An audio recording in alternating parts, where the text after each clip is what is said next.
Hi everyone. Thanks for looking at my Jeep. I've got some pretty good photos out there, but I've had requests for some more photos, and I thought, a couple years back when I was looking at Jeeps, a guy had a video of his, and I was able to get a much better sense for the vehicle from that the video than I was from any snapshots that I've seen. So here it is. It's my beautiful Jeep. It's 1992, 6-cylinder, 4-liter, which is nice. And it's got brand new best top, soft top I put on 2 weeks ago.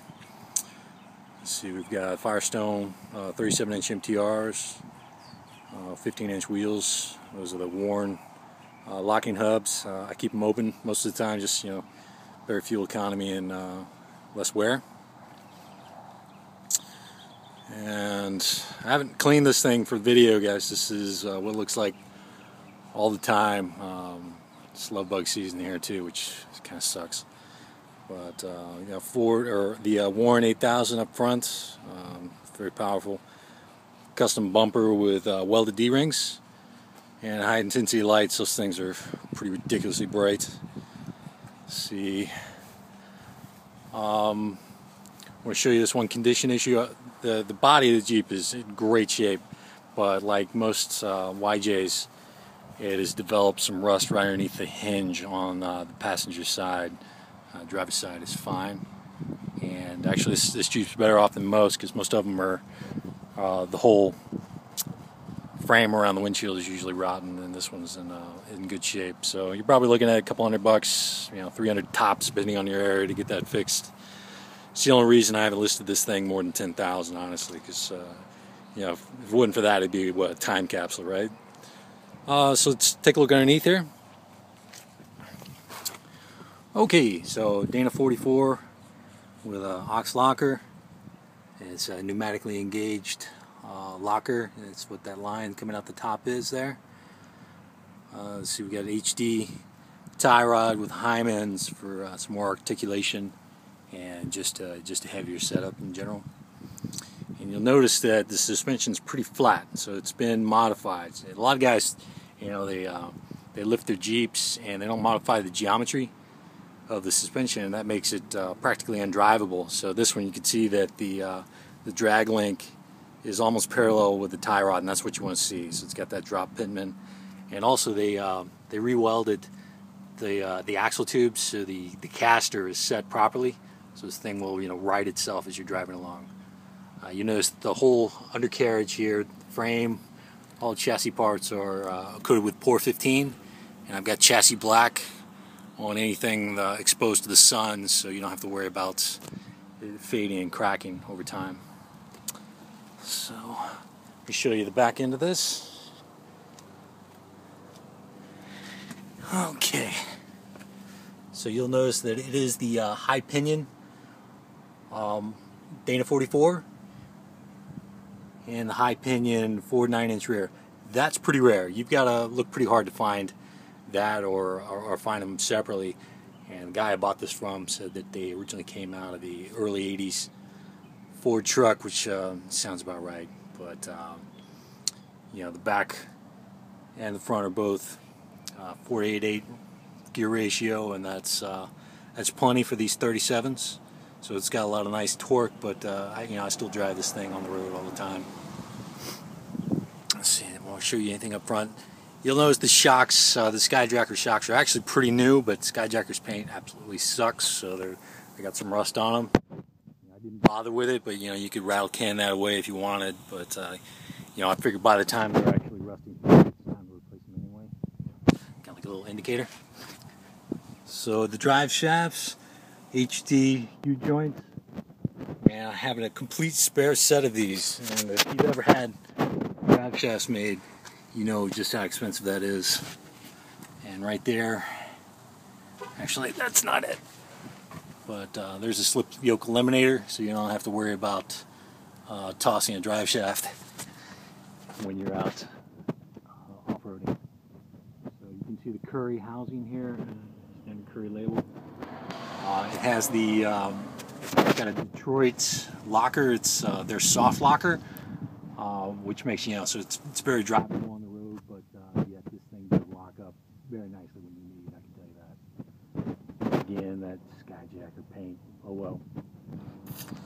See, drums in back, the brakes are all good. The pads are still practically new. 1.5 inch lift springs. These are HD springs, so nice and stiff. The front, you might have noticed, doesn't have the sway bar or the track bar, and to be frank with you, I don't think that was needed on the stock setup. And with these heavier springs, this thing doesn't float at all, so I just don't feel that it's needed. Okay, and take a look at the back. We've got swing out spare tire holder, which is very nice, and that's a custom job as well. Custom rear bumper. I didn't bother painting them, but you can take them off, sand them down, put some Rust-Oleum on them. Look great. Same welded D-rings, and the brand new best top. That's a tinted windows, so it helps out. I previously had the gray stock top, and I'm in Florida, and I think with that tint, it's about the same temperature inside. So the black top looks nice. Let's take a look inside. It's got some carpet. I put this in when I bought the Jeep. It had no carpeting, so this is just some indoor-outdoor. This is like the worst spot of it here, but indoor-outdoor from Home Depot, and I think it looks pretty nice, and it's a nice economical way to go. If you need to replace a panel, it's pretty cheap. You can just take the existing one and use it as a template. All right, let me hop in here. Okay, so here's the custom roll cage. It is a full cage, real nice, and that's going to cost you big bucks if you try to get that done. And you can see the top is still brand new. I've actually got new windows coming. You'll see some haze there, and I've contacted Best Top and got some new windows coming. So hopefully I can give you a spare set if you buy the Jeep. Dash is in good shape. It's not cracked. And you can see the mileage, 65,259. That is original miles. You can do the Carfax report and see that. And I got a hole there because there's a new stereo in the locking center console. Sorry for the mess here. That's nice. CB. And the engager for the aux locker is right there.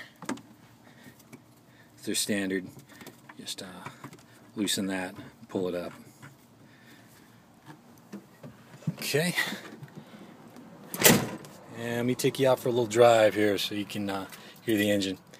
And one of the big sellers on this Jeep for me is not only the the great professional work done, to make it off-road capable, but the fact that it had so few miles. And the original owner had it modified pretty much right away, and he trailered it around, and most of the time he was just messing around on the beach apparently. But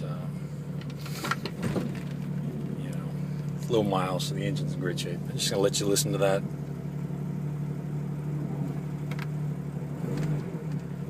Pretty good. So let's take her out. Sound camera. And we're pretty high up, but because of the great work done on the geometry, it still drives very nice. I got my hands off the wheel right there, and you can hear it's pretty smooth. And, I do drive it every day to work, half an hour, and I'm not scared of it all. A lot of guys, their Jeeps aren't done properly. They got them, they got their spring over axle lifts, and it's a death trap. This thing is very safe, very drivable, and that's the expense that a lot of times first-time Jeep buyers just aren't aware of. I'll shut up and let you listen.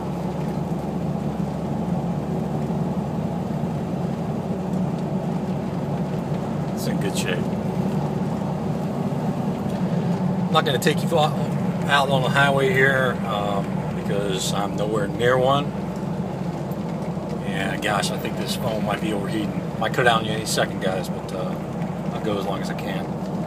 But yeah, I'll regularly get up to around 50 miles an hour when I'm driving to work, and at 50 it's doing you know, 2.3 RPMs, you know, 2,300. So there's still plenty of room to get up to probably 65, and it's still very drivable at that speed. And the brakes handle the 37s just fine.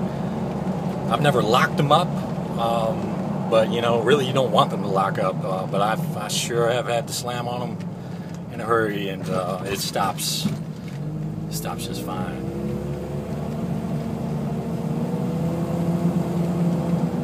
Gosh, I wish this guy would go faster. I'll open it up for you.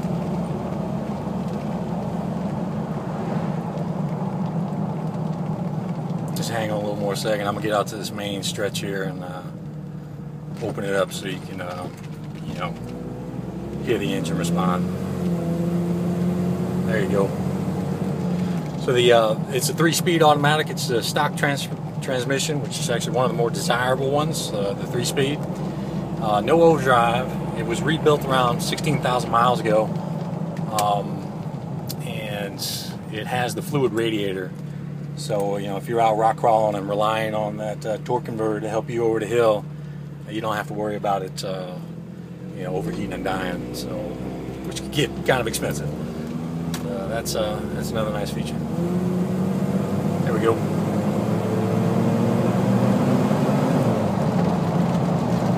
Just fine. Probably gonna get some serious wind noise here, but that's it. This phone, I'm definitely overheating, so I'm gonna sign off. If you guys want more videos, want more snapshots, anything, just contact me. Take care. Out.